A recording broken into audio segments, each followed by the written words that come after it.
Hello, Eastside, day 23, chapter 23. It's happening. We are so close to just that climax of the story. And so here we are. And so far in our books, we've gotten warnings. There is a lot going on. We're at this place where it seems like the teachers of the religious law have decided that, yes, we're going to kill Jesus. And his response to this is to kind of wrap up his ministry and share a few more teachings, and then see I just kind of let the story unfold and make it to the cross and do what he really came to do, and kind of wrap up his ministry. But we're not there yet, so let's just reel it back to some of his final sermons and one of or teachings, I should say. And this one is it's with an audience, so it's a crowd of people and disciples. But he's talking about the teachers of the religious law and really criticizing them. Criticizing their hypocrisy. And essentially what's happening is these people, they have taken a liking of kind of fulfilling the law outwardly instead of allowing the law to fulfill them inwardly. And so because of that, we see a group of people and teachers, with the religious law, who are, kind of like really stuck up and yet they've missed the mark. They do not have a heart for people, and they do not understand. They're ignorant. They ignore the more important aspects of the law. And this is verse 23, justice, mercy, and faith. So we see that in verse 23, that they ignore the most important aspects of the law, justice, mercy, and faith.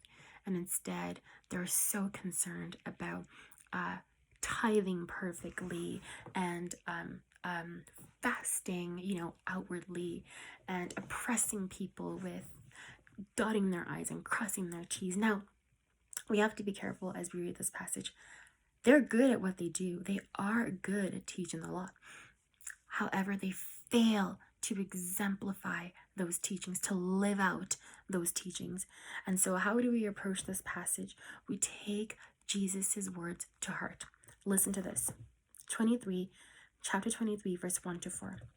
Then Jesus said to the crowds and to his disciples, the teachers of the religious law and the Pharisees are the official interpreters of the law of Moses. So practice and obey whatever they tell you, but don't follow their example.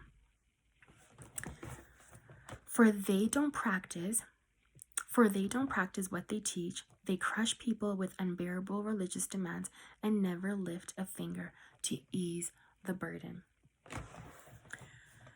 So practice and obey whatever they tell you, but don't follow their example, for they don't practice what they teach.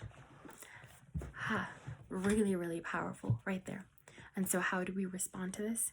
We basically take Jesus' words to heart, and we look at his word and we go, okay, so I'm going to practice and obey God's word. When we're at church, small group gatherings, reading the word alone, we're going to take his word and hide it in our hearts, allow it to do what it does, which is to transform us, to change us, obey what it tells us to do. But we're going to be cautious as to whose example we follow. As well as to make sure that we actually are living out God's word. And so, whose example do we follow? As we're looking at people, make sure that their example embodies what the word teaches, and make sure that these people, as you're following people's examples, that they value these aspects of the law: justice, mercy, and faith. That they have a heart for people. And that is something that you can do, as you're watching the lives of your leaders, pastors, teachers of the law. Do they value these most important aspects of the law: justice, mercy, and faith, right?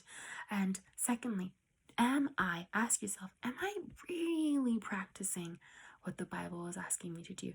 Am I really taking God's word, hiding in my heart, and living it out? Do I practice what I believe in? do I practice what I teach as well, right? And so I just encourage you guys to really kind of ask yourself these questions today, and then be encouraged by God's word.